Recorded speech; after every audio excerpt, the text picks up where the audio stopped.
How could you forget? The woman who gave you everything. The old woman sat on the cold floor of an abandoned house, her hands trembling around a small photo of her son. And miles away, the man in that photo had just stepped off a private jet, a billionaire, returning home for the first time in 15 years. He thought he had built an empire.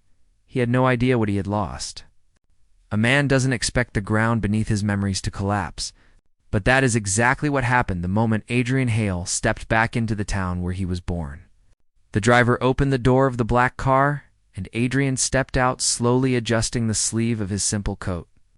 The air smelled the same as it had when he was a boy: dust, dry grass, and the faint scent of old wood from the houses nearby. But something felt wrong. The street where he had grown up looked smaller, quieter. The bright paint on the houses had faded into tired shades of gray, and the home he remembered most, his childhood house, was gone. In its place stood an empty lot covered in weeds. Adrian stared at it, his chest tightening. A neighbor standing nearby whispered softly to another person, "Poor woman still living over there in that old place." Adrian turned his head. Across the road, hidden behind a broken fence and tall weeds, stood a crumbling, abandoned house. Its roof sagged, its windows were cracked, and inside that forgotten place sat his mother. Adrian Hale had left this town 15 years earlier, with nothing except a suitcase and a promise. He was 22 back then, young and stubborn, carrying dreams far bigger than the small town that raised him. His mother, Eleanor Hale, had stood at the bus station holding his hand longer than she needed to. Her fingers were rough from years of work at the town laundry, but her smile had been steady. "Go build your life, Adrian. Don't worry about me." Those words had followed him everywhere. In the beginning, life had been brutal. Adrian slept in tiny apartments with peeling walls. He worked 3 jobs. He skipped meals to save. Money nights smelled like cheap coffee and printer ink as he studied business plans and coded software on an old laptop. Failure came often. Investors laughed at him. Companies rejected him. But Adrian carried something stronger than doubt. He carried the memory of his mother waking before sunrise, every day quietly leaving for work while he slept so he could stay in school. He remembered the smell of soap on her hands. He remembered the way she hid her tiredness behind gentle smiles. That memory became fuel. Years passed. His ideas grew into companies. Those companies grew into an empire. Tech magazines called him a genius. Business channels called him the youngest billionaire in the country. But every success came with one quiet regret. He had not been home, not once. He sent money. He hired people to manage things. He told himself he would visit when life slowed down. Life never slowed down. Now he stood in front of a broken fence, staring at a house that looked like it had been forgotten by time itself. The wind moved through the empty windows like a quiet whisper. Adrian pushed the gate open slowly. It creaked under his hand. Inside the house, the air smelled damp and cold dust floated in thin rays of sunlight that slipped through cracks in the roof. And in the corner of the room, sitting on a thin mattress on the floor, was Eleanor Hale. She looked smaller than he remembered. Her gray hair was tied loosely behind her head. Her hands rested in her lap, holding a small photograph. Adrian felt his heart stop. The photo was of him, a younger Adrian. Eleanor lifted her eyes slowly. For a moment, she simply stared at him. The room fell silent. Asterisk. Then she whispered softly, "Adrian." He dropped to his knees in front of her. The billionaire who commanded companies and boardrooms suddenly felt like a little boy again. His voice trembled, "Mom." Her hands moved slowly to touch his face as if she feared he might disappear. "You came home," but Adrian's eyes filled with confusion and pain. "Why are you here? Where is the house? Where is everything?" Eleanor looked down at the floor. Her silence spoke louder than words. The truth was not loud. It was quiet, slow, and deeply painful. After Adrian left, the town began to change. Businesses closed, new investors came. Old homes were bought and replaced by modern buildings. Adrian had sent money regularly, but he had trusted the wrong people to handle it. An old property manager had slowly taken control of everything. Taxes were left unpaid.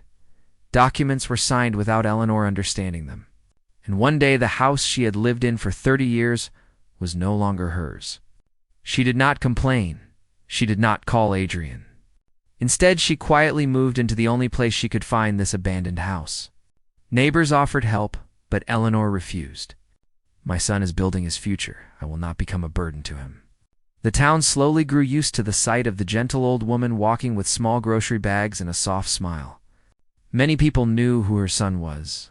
Few believed he would ever return. Adrian sat in the dusty room listening to the story. Every word felt like a weight pressing on his chest. The empire he built suddenly felt meaningless. He had protected strangers. He had built opportunities for thousands. But the one person who had sacrificed everything for him had been living alone in a broken house. Adrian lowered his head. His voice came out steady, but filled with quiet pain. A son who forgets his mother has forgotten himself. Eleanor reached for his hand. You did not forget me, Adrian. You were chasing your dreams. But Adrian shook his head slowly. Dreams mean nothing if they leave the people we love behind. Outside word began to spread through the town.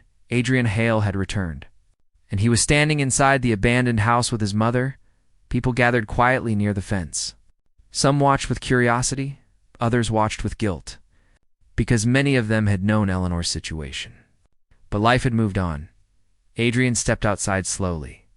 His calm presence carried a quiet strength. He looked at the crowd not with anger, but with deep disappointment. A town is not made of buildings. It is made of people who care for one another. Silence filled the street. Some lowered their eyes, some nodded quietly. But Adrian was not finished. Within days, construction crews arrived. Lawyers reviewed every document connected to Eleanor's lost home. The truth came out quickly. Fraud, negligence, broken trust.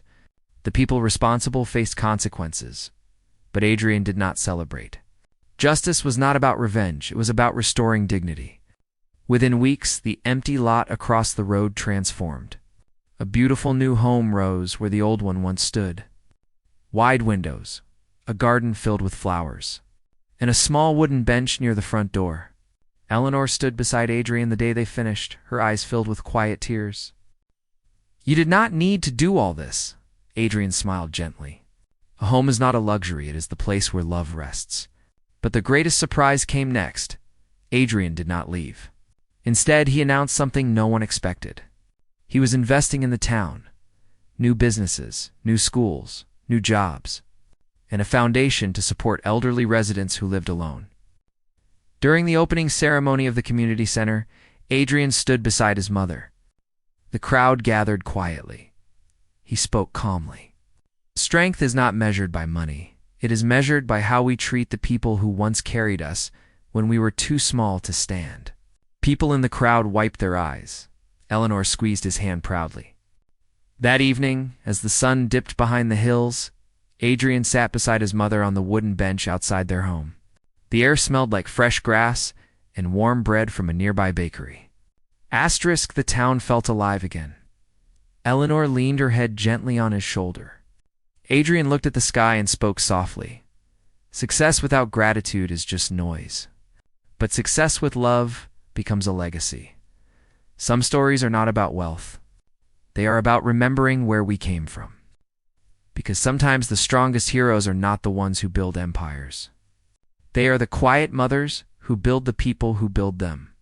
If this story touched your heart, share where you are watching from.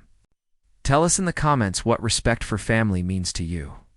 And subscribe for more powerful stories about silent strength, hidden sacrifices, and the heroes we should never forget.